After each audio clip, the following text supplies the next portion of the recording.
ഇത്രയും കാലം ദേവസ്വം ബോർഡിന് വേണ്ടി ആ റിപ്പോർട്ട് ഫൈനൽ റിപ്പോർട്ടല്ല. ഞാൻ മനസ്സിലാക്കുന്ന ആ റിപ്പോർട്ട് ഫൈനൽ റിപ്പോർട്ടല്ല.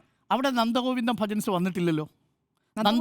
നന്ദഗോവിന്ദം ഭജൻസിന്റെ വിവരങ്ങൾ ഊരാളുങ്ങളിൽ നിന്നാണ് പുറത്തു വന്നിരിക്കുന്നത്. വീണ്ടും നിങ്ങൾ ഇത് എവിടെയാ, ഇത് ഡോക്യുമെന്റ് എവിടെയാണ്? എവിടെ ആകാശത്തിൽ ഉണ്ടാക്കിയാണോ? സ്മൃതി ഇപ്പൊ കുഴങ്ങും. എവിടെയാണ് നന്ദഗോവിന്ദം ഭജൻസ്? നിങ്ങൾ ഈ എല്ലാ കാര്യത്തിനും ഒന്നാമത്തെ കാര്യം നന്ദഗോവിന്ദം ഭജൻസ് വന്നിട്ടില്ലല്ലോ. അതല്ലേ പറഞ്ഞ ഈ റിപ്പോർട്ട് ഉടായിപ്പാണെന്ന്. എന്ത് ഈ മനസ്സിലാവുന്നില്ല. ദേവസ്വം ബോർഡ് നേരിട്ട് ഏൽപ്പിച്ചതാണ്. അവരെയാണ് വിളിക്കാൻ ഉദ്ദേശിച്ചത്. അവരെ വിളിച്ചു. ദേവസ്വം ബോർഡ് നേരിട്ട് ഏൽപ്പിച്ച ഒരു ഓഡിറ്റർ ദേവസ്വം ബോർഡ് അറിയാതെ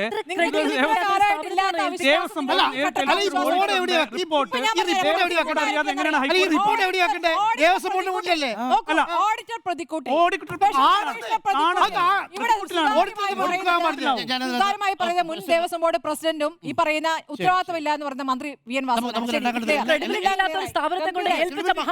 എനിക്ക് അങ്ങനെ അഭിപ്രായമില്ല. വിജയൻ അസോസിയേറ്റ്സ് ക്രെഡിബിലിറ്റി ഇല്ലാത്ത വിജയൻ അസോസിയേറ്റ്സിന്റെ ഭാഗത്ത് നിന്ന് ഏതെങ്കിലും തരത്തിലൊരു കള്ളത്തരം ഉണ്ടായെന്ന് ഞാൻ കരുതുന്നില്ല. പക്ഷേ അവിടെ ഒരു ലാബ്സ് സംഭവിച്ചിട്ടുണ്ട്. പി എസ് പറഞ്ഞതുപോലെ ആ ലാബ്സ് അന്വേഷിക്കപ്പെടേണ്ടതാണ്. ഇടവേള എടുത്തു. അതായത് കണക്കുകൾ കിട്ടാണ്ട് എസ്റ്റിമേറ്റ് വെച്ചിട്ട് പ്രത്യേക സംവിധാനത്തിൽ മാത്രം നോക്കിയെന്ന്. ഇതാ ഈ ഉയർത്തിക്കൊണ്ടുവന്ന ആരോപണങ്ങൾ ബലൂൺ പോലെ പൊട്ടുന്നത് മാത്രമാണ് സ്മൃതി. ഇത് ആദ്യത്തെ പൊളിഞ്ഞേ ടെൻഡറിന്റെ കാര്യം, IIC-യുടെ കാര്യം. ജയകുമാറിനോട് പറയൂ. മനസ്സിലാക്കണം, ദേവസ്വം ബോർഡ് പ്രസിഡന്റ് സ്ഥാനത്തേക്ക് കെ ജയകുമാറിനെ തിരഞ്ഞെടുക്കുന്നത് അദ്ദേഹത്തിന്റെ ഈ സംവിധാനം മുഴുവൻ പ്രവർത്തിക്കാൻ കഴിവുള്ള, അദ്ദേഹത്തിന് ഈ കാര്യങ്ങൾ മുഴുവൻ അറിയുന്ന കൂടിയാണ് അവിടുത്തെ കമ്മീഷണർ ആയിരുന്നു അദ്ദേഹം. ആ നിലയ്ക്കാണ് അദ്ദേഹത്തെ അവിടെ കൊണ്ടുവരുന്നത്. ഊരാളുങ്ങളിൽ കോൺട്രാക്ട് കൊടുത്തത് ശരിയാണോ എന്ന് ചോദിച്ചാൽ ശരിയല്ല എന്ന് വേണമെങ്കിൽ പറയാം. പക്ഷേ ഊരാളുങ്ങളിൽ പോലും ടെൻഡർ ഇല്ലാതെ കൊടുക്കാൻ കഴിയും. അത് അക്രഡിറ്റഡ് ഇന്നലെ വരെ ഇല്ലാത്ത ഊരാളുങ്കലിനെതിരെയുള്ള വാദം മാറി. ഇപ്പൊ വേഗം മാറി ട്രിപ്പിൾ ഐസി. വസ്തുത ഇന്നലെ ഇല്ലായിരുന്നു. ഇന്നായപ്പോഴേക്കും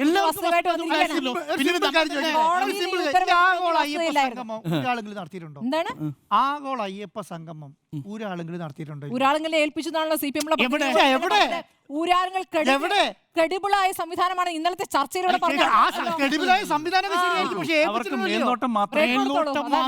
അതെ മേലേന്ന് നോക്കിയാൽ മതി.